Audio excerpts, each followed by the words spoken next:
साबिक वज़ीर आज़म नवाज शरीफ और जहांगीर तरीन समेत माजी में 184(3) के तहत नाअहल होने वालों को अपील का हक मिल गया। Supreme Court review of judgment and order act के नफाज का गजट नोटिफिकेशन जारी। माजी में 184(3) के फैसलों से मुतासर होने वाले 25 जुलाई तक यानी 60 दिन के अंदर अपील दायर कर सकेंगे।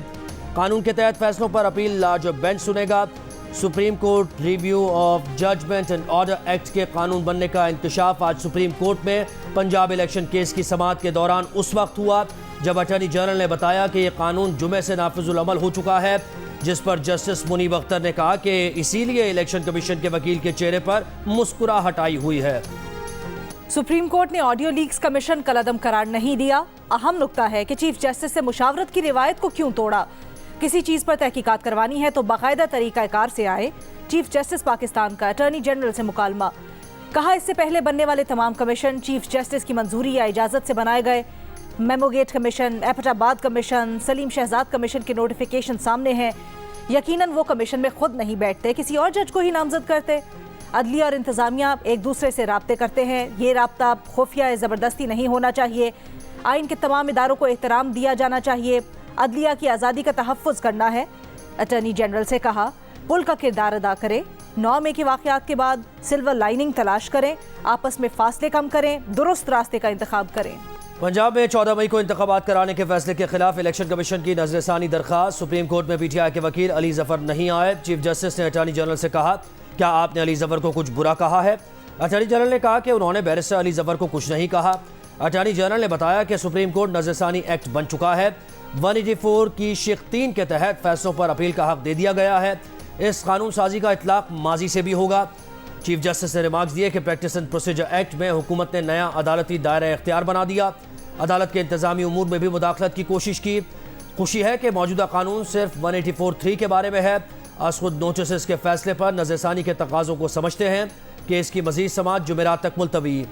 सुप्रीम कोर्ट को ताकतवर के सामने खड़ा होना होगा। जजेस स्टैंड लें। अदालती हुक्म ना मानने वालों पर तौहीन अदालत लगाएं, वरना तारीख याद रखेगी कि आपने फर्ज अदा नहीं किया। चेयरमैन पीटीआई इमरान खान का अदलिया से मुतालबा। कहा आप ताकतवर के सामने हथियार डाल रहे हैं। सारा मुल्क अदलिया की जानिब देख रहा है। सुप्रीम कोर्ट और उसके जजेस को हमारे बुनियादी हुकूक का तहफ़्फ़ुज़ करना होगा। निगरान वज़ीर आला पंजाब मोहसिन नकवी ने जेल में ख़वातीन पर तशद्दुद के इल्ज़ामात मुस्तरद कर दिए। इमरान खान को जवाब देते हुए कहा, माओ बहनों की इज्जत का कुछ ख्याल करें, ऐसे इल्ज़ामात लगाने से पहले सोचें। मोहसिन नकवी ने इमरान खान के इल्ज़ामात की तहकीकात के लिए 2 रुकनी कमेटी बना दी। डीसी लाहौर राफिया हैदर और एसएसपी इन्वेस्टिगेशन का कोच लखपत जेल का दौरा। कैद ख़वातीन से मुलाकात और तहरीक इंसाफ के इल्ज़ामात से मुतल्लिक तहकीकात करेंगी। SSP investigation Lahore doctor Anoosh Masood ने भी बदसलूकी के इल्ज़ामात मुस्तरद करते हुए कहा, ख़वातीन के साथ नाजेबा सलूक की झूठी खबरें फैलाई जा रही हैं। कोट लखपत जेल में जहां ख़वातीन को रखते हैं वहां मर्द को जाने की इजाज़त नहीं होती।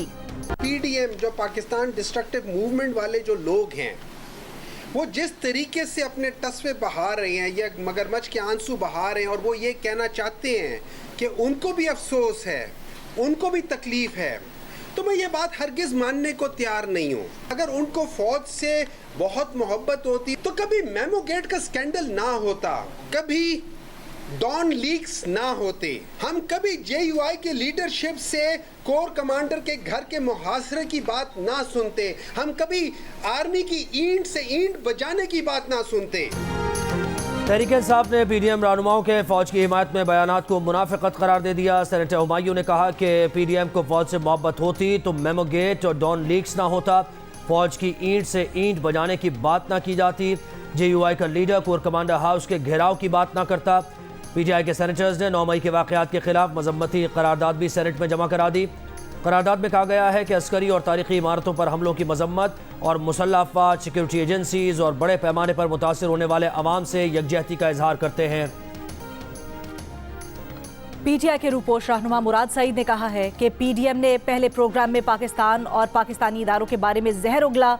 आज ये सारे हमें हुब्बुल वतनी का दर्ज देते हैं, हम पर दहशतगर्दी और गद्दारी के फतवे लगाते हैं। ये लोग कौन हैं? बोले, जब दहशतगर्दी की जंग शुरू हुई तब उनकी उम्र 18 साल थी। परदेश में वालिद रोते थे, जिस घर को बनाया वो मिट्टी का ढेर हो गया। हमारी ज़बानों पर शिकवा तक नहीं आया, कभी पाकिस्तान का बुरा नहीं चाहा। कराची का मेयर जमात इस्लामी का होगा। अमीर जमात इस्लामी कराची हाफिज नईमुर रहमान अपने दावे पर कायम, कहा तहरीक इंसाफ से राबते में हैं। बल्दियाती इंतखाबात को यरगमाल बनाया जा रहा है। पीपल्स पार्टी आइन को रौंद कर कराची का मेयर बनाना चाहती है और उसकी लिस्ट से तहरीक इंसाफ की मखसूस नशस्तें गायब कर दी गई हैं। अदालत से रुजू किया है, ये तमाशा नहीं देख सकते। शर्जील मेमन अपने मसाइल पर तवज्जो दे, MQM पर नहीं। MQM के मोहम्मद हुसैन का मशवरा, कहा विफाक में शामिल होने का मतलब ये नहीं कि अवामी मसाइल पर आवाज़ ना उठाएं। हमारा सूबाई सतह पर पीपल्स पार्टी से इत्तेहाद नहीं। जावेद हनीफ बोले, अब MQM में ये सवाल उठ रहा है कि हमें हुकूमत के साथ रहना चाहिए कि नहीं। ऐसा लगता है कि हम साथ नहीं चल सकते।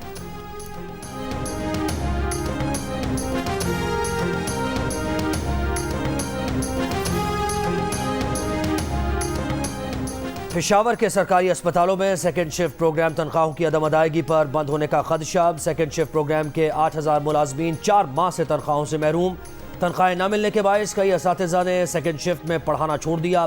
कबायली और 27 बंदोबस्ती अजला के स्कूल्स में सेकंड शिफ्ट शुरू की गई थी। एडिशनल सेक्रेटरी तालीम का कहना है कि प्रोग्राम के लिए फंड्स जारी किए हैं, तनख्वाहें जल्द अदा हो जाएंगी। कराची में नेग्लेरिया से एक हफ्ते के दौरान 3 अमवात हो गई। इंतकाल करने वालों में 1 खातून और 2 मर्द शामिल। तर्जुमान महकमा सेहत के मुताबिक इंतकाल करने वाली खातून ने अस्पताल में वजू किया, जिसके बाद तबीयत खराब हो गई। नेग्लेरिया का जरसूमा पानी में क्लोरीन की कमी के बायस अफजाइश पाता है।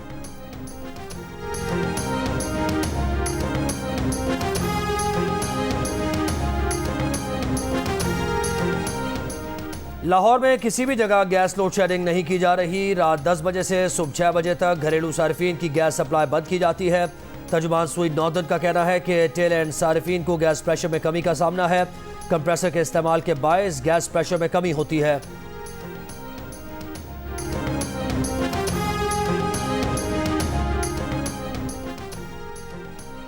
सदर आई चंद्रीगढ़ रोड, लियारी, मलिह समेत कराची के मुख्तलिफ इलाकों में हल्की बारिश और बूंदाबांदी। मौसम खुशगवार। दादू, जमशोरो, सांगड़ समेत सिंध के मुख्तलिफ शहरों में 31 मई तक आंधी और गरज चमक के साथ बारिश का इम्कान। खैबर पख्तूनख्वा के मुख्तलिफ शहरों में भी बारिश और यालाबारी। रहीम यार खान, भक्कर और खुशाब समेत पंजाब के मुख्तलिफ शहरों में तेज बारिश। राजनपुर में कोहे सुलेमान के पहाड़ी इलाकों में बरसाती नदी नालों में तुग़यानी। मुतल्लिका इदारे अलर्ट। पुलिस से मार भी खाई, मुकदमा भी रेसलर्स पर बन गया। दिल्ली में हरासानी के खिलाफ एहतजाज करने वाले भारतीय रेसलर्स पर हंगामा आराई और कार्य सरकार में मुदाखलत का मुकदमा दर्ज। एहतजाजी रेसलर्स का रुकावटें हटाकर पार्लियामेंट की नई इमारत की तरफ जाना चाहते थे, जहां मोदी इमारत का इफ्तिताह करने आए थे। जंतर मंतर पर कई दिनों से कायम रेसलर्स के कैंप उखाड़ दिए गए। रेसलर्स का इल्जाम है कि रेसलिंग फेडरेशन के सरबराह ने 7 खवातीन रेसलर्स को जिनसी तौर पर हरासा किया है। 34वें नेशनल गेम्स में मेडल्स की दौड़ का आज आखिरी दिन। Men hammer throw, women discus throw के गोल्ड मेडल्स भी आर्मी के नाम रहे। टेनिस में वापटा की बरतरी। मेन सिंगल्स का टाइटल अकीन खान और वुमेन सिंगल्स का गोल्ड मेडल सारा महबूब ने जीत लिया। नेशनल गेम्स मुकाबलों का आखिरी दिन। एथलेटिक्स के दीगर मुकाबलों में स्क्वॉश, टेबल टेनिस और वेट लिफ्टिंग के फाइनल्स भी आज हो रहे हैं और ये दिलचस्प मुकाबले जियो सुपर बराह रास्त नशर कर रहा है। और भारतीय फिल्म अकेडमी अवार्ड्स मेले आइफा में स्टाइल पाकिस्तान का। नामवर पाकिस्तानी स्टाइलिस्ट नबीला के टैलेंट की धूम। गुज़श्ता बरसों की तरह एक बार फिर ऑफिशियल मेकअप आर्टिस्ट की हैसियत से शिरकत। भारतीय अदाकारों के अंदाज को 4 चांद लगा दिए। ऋतिक रोशन की परफॉर्मेंस पर शायकीन झूम उठे।